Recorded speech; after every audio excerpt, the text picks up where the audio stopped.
Yo, what is going on YouTube? It's the Fish Show coming back with another post-game wrap-up show. This one is for the game on the July 12th, 2024 between the Padres and Brewers. Game 1 of 3. The Padres lose blank to 1 in 9. I stopped tuning in the top of the ninth because this team has become simply unwatchable over this 5-game skid. But before I walk into how that happened, let me give you a SeatGeek promo. Use code TheFizShow at checkout for $20 off your first purchase. You can get tickets to concerts, sports events, comedy shows, anything you could possibly want tickets to, you can get it there. Use code at TheFizShow to get $20 off. Matt Waldron started pretty much perfect until the top of the 5th. He had a 4-run skid in the top of the 5th. He had a no-hitter going into that inning, and then it was 4-1. You're missing the Manny Machado double. That was the Padres' lone run of the night, unless they do something in the bottom of the 9th. And if they do a little something, I don't care. If Enyel De Los Santos gives up a little something, I don't really care. This team has been very frustrating to watch. Your starting pitching performance, Matt Waldron gave you 7 innings, gave up 4 runs, a walk, and a K. His knuckleball wasn't knuckleballing tonight, and his secondary pitches aren't good enough to let him float by without having that knuckleball. When he doesn't have the knuckleball, he is simply an average pitcher in the league instead of being a pretty good one, so he needs that knuckleball to be, the Matty Knucks that we know. So I'd give his performance a 7 out of 10. It's a meh. Schwellenbach on the Braves, though, had a very good outing. Went 7 innings as well, gave up 1 run, 1 walk, struck out 3. I gave it a 10 out of 10. It would be the player of the game if the player of the game didn't hit 2 home runs. Fast forward to the top of the 8th. Logan Giuseppe had a decent outing, a 6 out of 10, gave up a run, but I'm not mad at it for getting called up literally today. And in the top of the 9th, Enyel gave up his 2nd home run to Marcell Ozuna to make it 6-1. In the bottom of the 9th, I don't know what happens. I don't care what happens. I don't think they're coming back, but if they do, I'd love to be proven wrong. Before we get into my player of the game and recap and keys, I want to tell you that I have new merch out. Link is in the bio. It's $26 for sure. You can get the designs on almost anything you want. So go check the link in the bio for that one.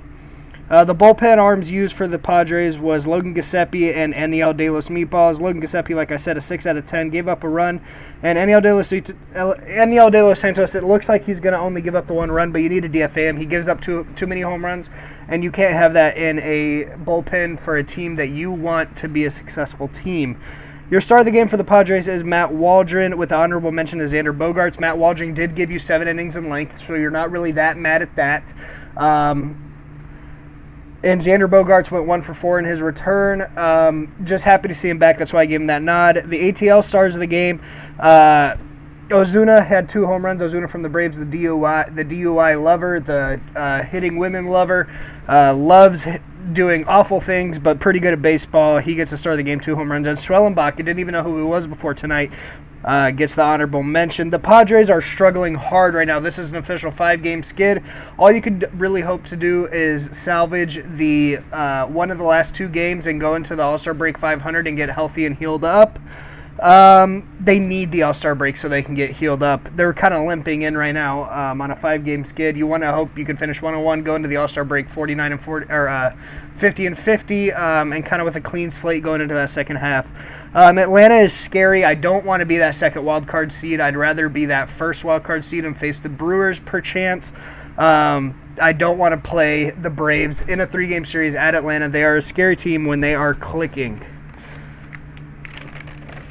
Going into the key takeaways from today, X-Man is back, and that's big for this team. He went 1 for 4, but having him at second base is a big boost to this lineup. The offense has got MIA over the last 5 games. Don't know where they went. Wish they'd come back. I miss you, offense. I miss having fun. They're 0-5 in the Padres, in the Fizz Show era, so I need them to get it together. No knuck equals no success for Matty Knucks. If he doesn't have that knuckleball, his secondary pitches aren't good enough to get him by at the major league level. So he needs to have that knuckleball going if you want a good start out of him. And the Braves bullpen is really good. And if you want anything going tomorrow, that kind of goes into my first key to tomorrow. You got to get to the starting pitching if you want to win against this team. This bullpen has been arguably the best in baseball. You need to get to the starting pitcher and get to that bullpen quicker so you can get deeper in that bullpen because the top of that bullpen is very good. You need to hit the freaking ball. They haven't hit the ball over the last 5 games. It's been pretty frustrating coming on here and giving you guys breakdowns on losses. I want to give a breakdown on a win.